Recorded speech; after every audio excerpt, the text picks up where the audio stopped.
Hey guys, and welcome to another brand new video. Today's video is my 2019 anticipated releases part 2. This was supposed to be up in like late June, early July. I kind of ended up having a little unplanned break. I've kind of been, hello, coming to say hello, Benny? Benny, say hello?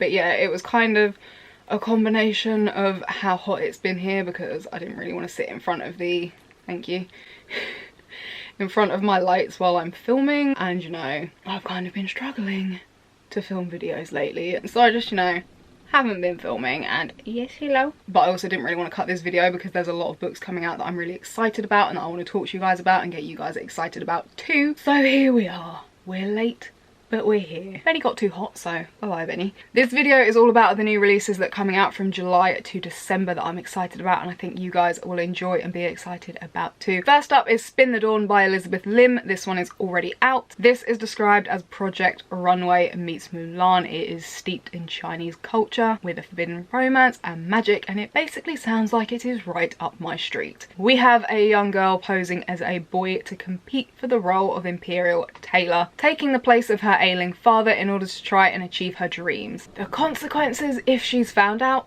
will be dire, obviously. She ends up on an impossible journey to sew 3 magic dresses for the Emperor's reluctant bride-to-be, and draws the attention of the court magician in the process. The Merciful Cry by Margaret Owen. This one's already out. Fee and her crow cast of mercy killers and undertakers are subject to a lot of abuse, and when they get called to collect the royal dead, she is expecting a big payout. Not, you know, a crown prince that has faked his death. He offers her a wager, protect him from a ruthless queen, and he'll protect the crows when he reigns. Of course, we then have Hawk Warrior Tavin, who's the prince's bodyguard and magically assumes his appearance to shadow his every step. But you know, what if he begins to want something of his own? The Bridge Kingdom by Danielle L. Jensen. This one is already out. Lara is a princess trained from childhood to be a lethal spy. She is sent to the Bridge Kingdom under the guise of fulfilling a treaty of peace, and she is prepared to do whatever it takes to fracture the defences of the impenetrable Bridge Kingdom. But as Lara settles in and gets to know her new husband, she starts to question where the true evil resides. I love Danielle's books, okay? I just love Danielle's writing, I love the world she creates, and I love her characters, and I cannot wait to get my hands on this and Dark Shores eventually and read them. These Divided Shores by Sarah Arash. This is out on the 27th of August. This is obviously the sequel to These Rebel Ways. I had to include it because it is one of my most anticipated sequels of the year. I was lucky enough to get an arc of These Rebel Ways, and I binge read it when I was in Mexico on holiday last year, and oh my god, it was so good. I loved it. The ending left me screaming. I don't want to spoil the first book for you guys, so all I'm going to say is that we have a heretic prince.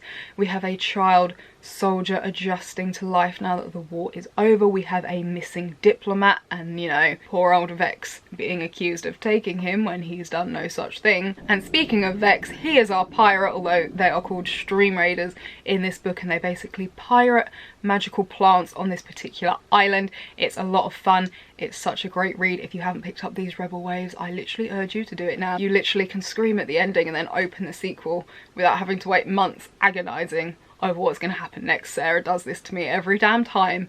I love her, but it's like, you know, it's stressful, man, it's stressful. Sanctuary by V.V. James. This one's already out. We have the small town of Sanctuary in Connecticut, and it is rocked by the death of their star quarterback. It looked like an accident, but everyone knows his ex-girlfriend is the daughter of a witch, and that she was there when he died. And then the rumours start, and when Harper insists that Dan was guilty of a terrible act, the town turns on her. So was his death genuinely an accident? Was it revenge? Or was it something else? I love Vic's books. I think you guys are all aware of this. You know how much I freaking loved the Dark Gifts trilogy. It is one of my favourite series of books. I literally, oh my god. So as you can imagine, I have been so excited for this book. Serpent Dove by Shelby Mahurin. This is out on September 3rd. Louise LeBlanc fled her coven 2 years ago, forsaking all magic and living off of what she can steal. She has since taken shelter in Cesarine, where witches are feared, hunted and burned. Reed is sworn to the church as a chasseur, and he lives by one principle and one principle alone: thou shalt not suffer a witch to live. But a wicked stunt forces the two into an impossible union. Witch hunter, witch, forced to marry, I need it. It's going to be excellent. Part of me wants to save it for Halloween, but part of me wants to read it right now. Gideon the Ninth by Tamsin Muir. This one's out on the 10th of September. There are 2 simple words that should sell you on this book, and only 2, okay? Lesbian necromancers. Just in case that, for some inexplicable reason, hasn't sold you on the book already, our main character Gideon has been brought up by unfriendly ossifying nuns, ancient retainers, and skeletons. She is now more than ready to abandon a life of servitude and an afterlife as a reanimated corpse, so she prepares to launch her daring escape. Unfortunately, her childhood nemesis won't set her free without a service. Said childhood nemesis is Harrowhark, revered daughter of the 9th house and a bone witch, and she has been summoned. The Emperor has invited the heirs of his loyal houses to a deadly trial. If Harrowhark succeeds, she will become an immortal, all-powerful servant of the resurrection, but no necromancer can ascend without a cavalier, hence Gideon being roped in. Kind of looked at the cover, I'm not gonna lie, and was a bit like, don't think it's my thing. And then I saw Jamie talking about it so much, and she was saying it's excellent and it's so good. Sat down, I looked at the synopsis, and I was like, oh, okay. Need this. Loki Where Mischief Lies by Mackenzie Lee. This is out on September 3rd. We have young Loki desperate to prove himself heroic and capable, but everyone around him suspects him of inevitable villainy, except for Amora. She is Asgard's resident sorceress in training, and she feels like a kindred spirit. She too values magic and knowledge, and she might just see the best in him. Unfortunately, she ends up getting banished to Earth for her powers to fade away into nothing after she and Loki cause the destruction of one of Asgard's prized possessions. Without her, Loki slips further into anguish and into the shadow of his universally adored brother Thor. But when Asgardian magic is detected in relation to a string of mysterious murders on Earth, Odin sends Loki to investigate. As he descends upon 19th century London, he embarks on a journey that leads him to more than just a murder suspect. This was already on my anticipated reads when all I knew was that it was a book about Loki and it did not have a synopsis, but then to find out that not only is this book about young Loki, but it's also set in 19th century London, and it's gonna have a murder mystery too. Need it so bad. The Magnolia Sword, A Ballad of Mulan by Sherry Thomas. This is out on the 10th of September. Set in China in 484 AD, we have Mulan. She has trained all of her life to win the duel that every generation of her family must fight. If she wins, she can reunite a pair of priceless heirloom swords separated decades earlier, and avenge her father who was paralysed in his own duel. However, then a messenger from the Emperor arrives demanding that all families send one soldier to fight the Ruran invaders in the north. Mulan's father obviously can't go, her brother is too young, so she takes up her sword and goes in their place pretending to be a man. Thanks to her martial arts skills, she ends up chosen for an elite team under the command of a princeling who is a royal duke's son. But said princeling has some secrets of his own that shake up everything that Mulan knows, and as they cross the Great War to face the enemy, she and the princeling must find a way to unwind their past, unmask a traitor, and uncover the plans for the Ruran invasion before it's too late. The Lady Rogue by Jen Bennett. This is out on September the 3rd. This is described as the last magician meets the gentleman's guide to vice and virtue, which obviously initially had me like, ooh.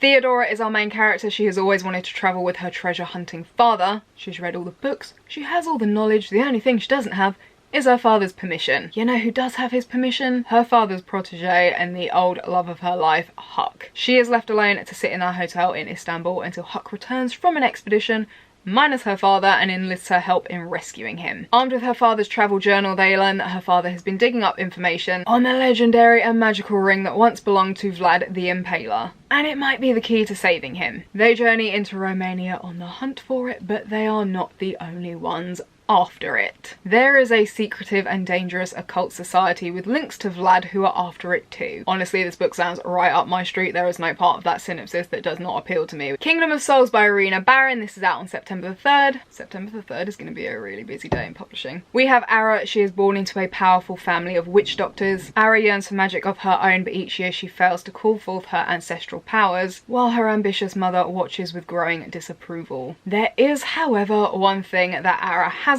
tried. And that is trading years of her own life for some scraps of magic. Then the kingdom's children start to go missing and Ara is desperate to find the culprit, and it's not long before she uncovers something worse. The long imprisoned Demon King is stirring, and if he rises, his hunger for souls will bring the world to its knees. Unless Ara pays the price for the magic to stop him. The Beautiful by Renia Day, this one's out on the 8th of October. It is 1872 and New Orleans is a city ruled by the dead. Celine has fled there, leaving her life as a dressmaker in Paris, and she is taken in by the Sisters of the Ursuline convent along with 6 other girls. She soon becomes embroiled in the city's glitzy underworld known as La Cour des Lions after she catches the eye of the group's leader, Sebastien Saint Germain. When the body of one of the girls is found in the lair of La Cour des Lions, Celine battles her attraction with him along with her suspicions about his guilt, along with the shame of her own terrible secret. When more bodies are discovered, each crime more gruesome than the last, Celine and New Orleans become gripped by the terror of a serial killer on the loose. And as they continue to go on unsolved, Celine decides to take matters into her own hands. Knowing that this book is by Renee is not the only thing that drew me to it. It literally has so many excellent selling points, like, you know, New Orleans, 1872, vampires, murder mystery. I can't. Into the Crypt Place by Alexandra Christo. This one's out on the 8th of October. For our main characters, we have 4 crooks. Tavia, a busker with dark magic wares who will do anything to put her past crimes behind her. Wesley, a somewhat gangster who won't stop until he's brought the entire realm to kneel before him. Karam, a warrior who spends her days watching over the city's worst criminals, and her nights in the fighting rings making a deadly name for herself. And finally, Saxony, a resistance fighter hiding from the people who destroyed her family, and willing to do whatever it takes to get revenge. Their lives are all going according to plan until Tavia makes a crucial mistake. She delivers a vial of dark magic, a weapon she admittedly didn't know she had, to someone that she cares about, sparking the greatest conflict in decades. Now these 4 outcasts have to come together to save their home and the world. I loved To Kill a Kingdom so damn much. It was such an excellent standalone. It's one of my favourite books. I still think about it regularly. Not gonna lie. And so I'm really excited to see that Alexandra has a new book coming out, and it's the first of a duology, and I cannot wait. Fireborn by Rosaria Munda. This is out on the 15th of October. A brutal revolution changed the world, giving everyone, even the lowborn, a chance to test into the governing class of dragon riders. Now Annie and Lee are rising stars in the new regime despite their different backgrounds. Annie's lowborn family were executed by dragonfire, while Lee's aristocratic family were murdered by revolutionaries. Growing up in the same orphanage has forged their friendship, and 7 years of training have made them rivals for the top position in the dragon riding fleet. However, everything changes when survivors of the old regime resurface, bent on reclaiming the city. Criers War by Nina Varela. This one's out on October the 1st. After the War of Kings ravaged the kingdom, Automay, who were designed to be playthings of the royals, usurped their owners' estates and bent the human race to their will. Now Ayla, a human servant rising in the ranks at the House of Sovereign, dreams of avenging her family's death by killing the Sovereign's daughter, Lady Crier. Crier herself was made to be beautiful, flawless, and carry on her father's legacy. But that was before she discovered that her father isn't the benevolent king that she admired, and before she met Ayla. With growing human unrest, pressures from a foreign queen, and an evil new leader on the rise, the only path to love is war. Not gonna lie, this is one of those ones that I saw the cover and was like, ooh, pretty. And then I read the synopsis and was like, okay, yeah, I need that. I'm so intrigued by the world and how it works, but I'm also so here for more female-female romance, which is what we're getting in this book, people. Angel Madge by Garth Nix. This one's out on the 17th of October. This is his first adult fantasy. It is inspired by Dumas and the Three Musketeers, which has had me super excited ever since I found out about this at Golanx's blogger evening. A century ago, Lilith hid in the empty sarcophagus of Saint Marguerite. Now she has emerged and renewed her single-minded quest to be reunited with her lover Perennial. That quest is kind of seemingly a little bit impossible, but she happens to be one of the greatest practitioners of angelic magic, meaning she can summon angels and force them to do her bidding. She is quite interested in 4 young Sarantians, I'm definitely saying that wrong. Simeon, a studious doctor in training, Henry, a dedicated fortune hunter, Agnes, an adventurous musketeer cadet, and Dorothea, an icon maker and scholar of angelic magic. Turns out that they are the key to her quest. Cursed by Thomas Wheeler and Frank Miller. This is out on October the 3rd. Nimue grew up as an outcast, her connection to dark magic making her something to be feared in her druid village. She is desperate to leave, but then her entire village is slaughtered by red paladins, changing the course of her fate forever. She is charged by her dying mother with reuniting an ancient sword with a legendary sorcerer. She's now her people's only hope, and her mission leaves her with little room for revenge. But with the power within her growing, she can think of little else. Nimue ends up teaming up with charming mercenary Arthur and refugee fae folk from across England to battle paladins and the armies of a corrupt king while wielding a legendary sword meant for the one true king. I don't know if you guys know this, but I was absolutely obsessed with the TV series Merlin. I love The Legend of King Arthur. If there is any book that is to do with The Legend of King Arthur, I will read it. Like, I deadass read a textbook about it once. Lifestyles of Gods and Monsters by Emily Robertson. This is out on the 22nd of October. We have Ariadne. Her whole life is curated and shared with the world, and her royal family's entertainment empire is beloved by all and the hottest thing on TV. Their biggest moneymaker being the Labyrinth contest, which is a TV extravaganza in which Ariadne leads 14 teens into a maze to kill a monster. To win means endless victory, to lose means death. And in 10 seasons, no one has won. When the mysterious Theseus arrives at the competition and asks her to help him win, she isn't quite expecting to fall for him. While he might be acting interested in her to boost the ratings, their chemistry is undeniable. She is perfectly capable of helping him survive, and if he wins, the contest ends for good. But if she helps him, she's not only endangering her family's empire, but the monster would have to die, and his life might be the only one worth saving. I am weak for Greek mythology. We all know this. I will read any book that is to do with Greek mythology, but this one piqued my interest by the way it was described. Greek mythology meeting the Kardashians, and I read the synopsis and I was like, okay, this sounds like it's going to be a fun twist on mythology. The Guinevere Deception by Kirsten White. This is out on the 5th of November. This is literally god tier in my anticipated releases. Like, I would sell a kidney to get an arc of this. I would sell my soul to get an arc of this, because as has previously been discussed, I freaking love King Arthur. Yes. Princess Guinevere has come to Camelot to wed a stranger, the charismatic King Arthur. With magic clawing at the kingdom's borders, the great wizard Merlin conjured a solution. That being sending in Guinevere to be Arthur's wife and to be his protector from those who want to see the young king's idyllic city fail. The catch being that Guinevere's real name and her true identity is a secret. She is actually a changeling, a girl who has given up everything to protect Camelot. Magic lies in wait to reclaim the land, and King Arthur's knights believe they're strong enough to face any threat. A+ for self-confidence, lads. But of course it'll take more than swords to keep Camelot free. I can't wait for this. I can't wait. November is so far away.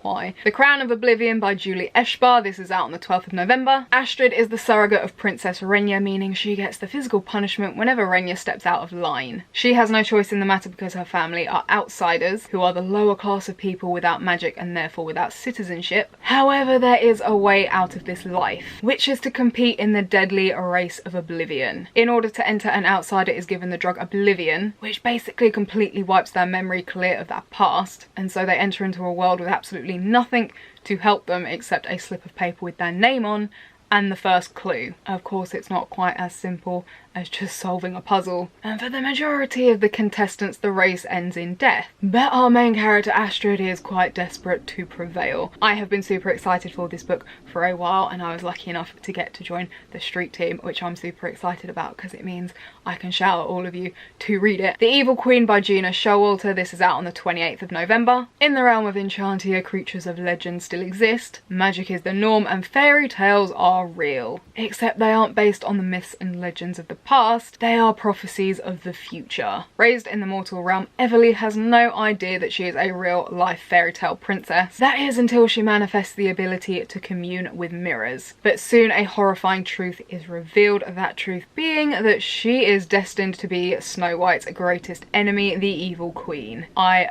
absolutely, completely love Gina Showalter's books.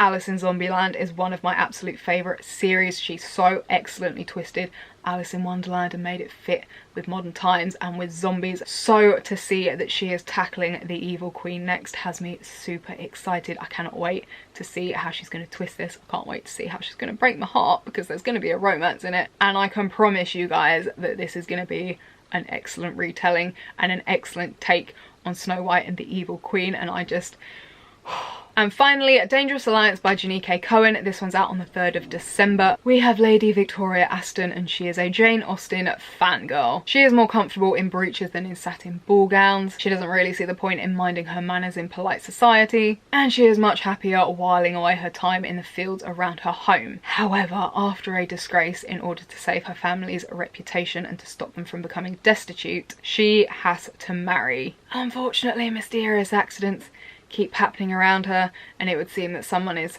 trying to stop that from happening. I was drawn in by Jane Austen fangirl, but the thing that really makes me need to read this is the whole someone's trying to kill her to prevent the match thing, because I'm so here for a historical romance with a mystery element. So those are my 2019 anticipated reads for the rest of the year. I hope you guys have enjoyed this video, and let me know down below which of these you're planning to read or which ones you're excited for. Let me know if there are any that I have missed that you think I'll enjoy. I will link all of my social media down below so you guys can come and chat to me on Twitter. I will link my blog so you can check out my reviews. I post bookish videos every Friday, so for more similar content feel free to hit that subscribe button, and I will see you guys next video.